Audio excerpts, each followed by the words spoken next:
Hi, I'm Jeff McDaniel from FastFit Bootcamps and JeffMcDanielTraining.com, and today I'm going to be bringing you our official FastFit Bridal Fitness Bootcamp workout series, a 5-exercise circuit specifically designed to get the bride and her bridal party looking their best on her big day. Now, although the primary focus of these 5 moves will be on shaping and sculpting the shoulders, arms, and back primarily for the wedding dress, I'm going to make each one of these a total body exercise so that we get an overall greater calorie burn and ultimately more fat loss for you getting ready for the big day. Check it out. All right, we've got workout A, 50-10 intervals, a 5-exercise circuit. You'll want a pair of hexagonal dumbbells. Make sure they're hexagonal so they can rest on the floor for some of the planking exercises. Also, the ideal weight range for most ladies is 8 to 15 pounds. Start lighter and then progress up from there week by week as you perform these exercises. First exercise, we're going to go into the squat, curl to press. Grab it here. Show you first the curl part, shoulders down and back. We're going to come up into that hammer curl position and then sink down into the bottom of a squat and then push through the heels and then stand up into that press right there. So I'll show it from this position here. Curl, knees out. Do not let those knees cave in. Keep the weight on the heels. Keep the chest out. Push through the heels, overhead press, and repeat, okay? 50 seconds there, 10-second transition in between to go to the next move, which is going to be the hip extension to press. So for the hip extension, we've got this 2-legged hip extension first, okay? I can do this a couple of ways. I can perform a 2-legged hip extension, hold that because we're working the hamstrings and glutes in this position here, and then perform as many chest presses as I can, or I'm going to do a 1-legged hip extension, and from here, press up for the 50-second work period. From there, and I want to ideally stay on the same leg for the whole set if I can.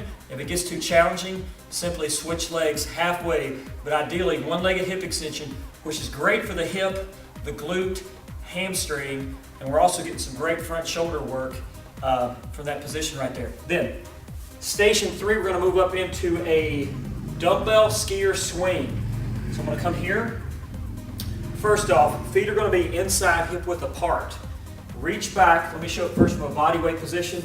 Reach back like a downhill skier, slight bend in the knees. We're training the hamstrings and glutes. And I'm going to come out to this rib height or chest height position here with the dumbbells. So here, hinge at the hips, tight glutes at the top of that position. Phenomenal for the lower body. Obviously we're getting some shoulder work here, but this is great backside of the body exercise. Again, you'll make it harder, just go up into heavier weights. Make sure weight is on the heels and you're squeezing the butt at the top of that movement. Next up, we move to the wall. This one gets kind of tasty. All right, so wall sit. So let's look at what that is. This is your standard wall sit. We're going to go a 1-legged wall sit into a curl to press. Now, since we did the hammer curl in exercise number 1, we're going to change the emphasis of this curl and do a regular bicep curl with the palms up. And I'm going to do 1-legged wall sit. If I can't do the 1 leg, I simply do the 2-legged as a modification. Sink down into the wall sit here, bicep curl, overhead press, and repeat. Again, much like I said before, we can do the 1 leg the whole set. If I'm fatiguing, simply move to the 2-legged wall sit. Then we move last station into the push-up row. So I'll show it from right here.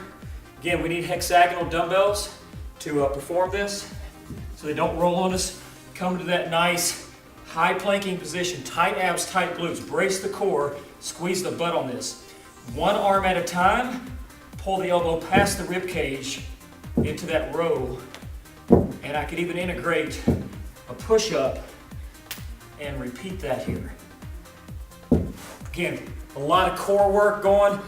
The hips really have to stay square to the floor, so it makes me use my abs. Plus I'm getting all that rear shoulder stuff. That's a great 5-exercise circuit. Ideally, repeat that 50-10 5-minute circuit 4 times for a 20-minute workout. Go get it. All right, optional 4-minute cardio routine at the end. 20 seconds on, 10 seconds off. We're gonna do stationary running. I'm gonna show you 3 different levels that you can do and perform this. Use progressions and regressions as needed to get you through this 4 minutes. Here we go, we start stationary running with a march. So it's that opposite arm action. Get the knees up above the hips, and I can go from a high knee march to a low level trot to eventually a high knee sprint. Right there. 20 seconds on, 10 seconds off. Rip that 4 straight minutes. Incredible heart rate and fat loss type of situation is coming your way if you do that.